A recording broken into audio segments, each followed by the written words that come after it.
जय हिंद दोस्तों। दादा एसएससी में जितना भी डिपार्टमेंट है, कौन सा डिपार्टमेंट में सबसे ज़्यादा सैलरी मिलता है, तो मैं इस वीडियो में आप लोगों को बताऊंगा कि एसएससी में जितना भी डिपार्टमेंट है सबसे ज़्यादा सैलरी किस में है। तो देखो, सबसे पहले बात किया जाए सैलरी का, तो देखो भाई, सबसे ज़्यादा सैलरी तो मिलता है सेंट्रल गवर्नमेंट के अंदर। तो एसएससी में के अंदर जितना भी डिपार्टमेंट आता है पूरा है पैरामिलिट्री फोर्स। और पैरामिलिट्री फोर्स क्या है, पूरा सेंट्रल फोर्स होता है, जैसे CRPF, BSF, ITBP, Assam rifle, सब कुछ क्या है, सेंट्रल फोर्स।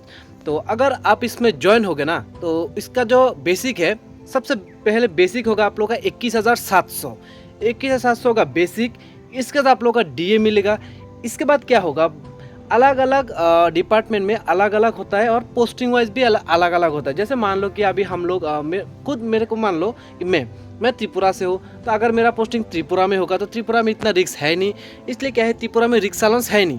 तो सेम टू सेम मेरे साथ वाला भर्ती अगर उसका कश्मीर में पोस्टिंग होगा तो उसमें क्या है, रिक्स अलाउंस है।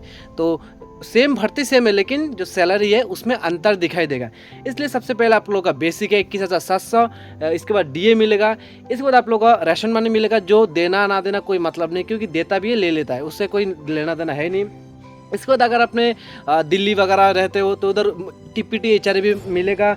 इसके बाद आप लोगों का सोप अलाउंस, राम अलाउंस। इसके बाद अगर रिक्स एरिया में रहेगा तो रिक्स अलाउंस भी मिलेगा। इसके बाद कश्मीर जैसा रिक्स एरिया में रहोगे तो उधर हिल अलाउंस भी मिलेगा। तो ऐसे करके, जैसे सीआरपी की बात किया जाए तो सीआरपी में रिक्स अलाउंस से लेके शुरू करके टीपीटी एचआरए सब कुछ है।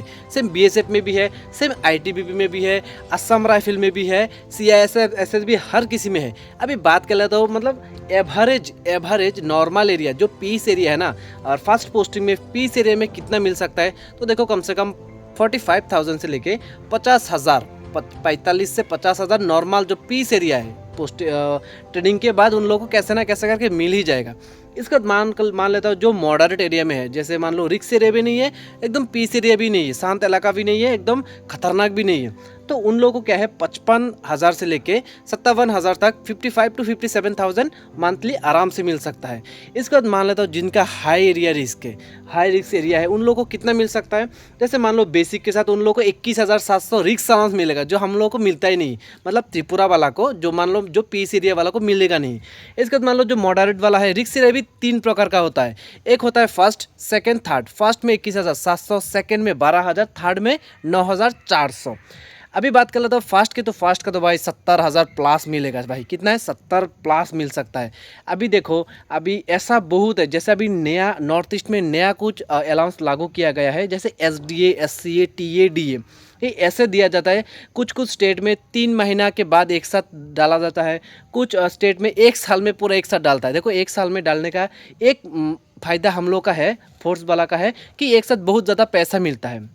और हर महीना वो नहीं मिलता है, क्योंकि स्टेट में भी थोड़ा मान लो फाइनेंशियल का प्रॉब्लम होगा तो 6 महीने में एक साथ दे देता है, ठीक है।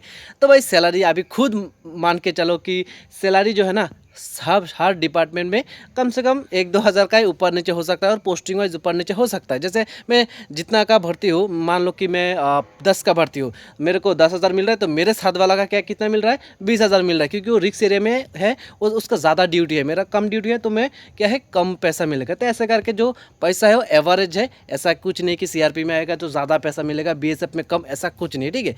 तो अभी पैसा का मामला में आप खुद डिसाइड कर लेना। जय हिंद।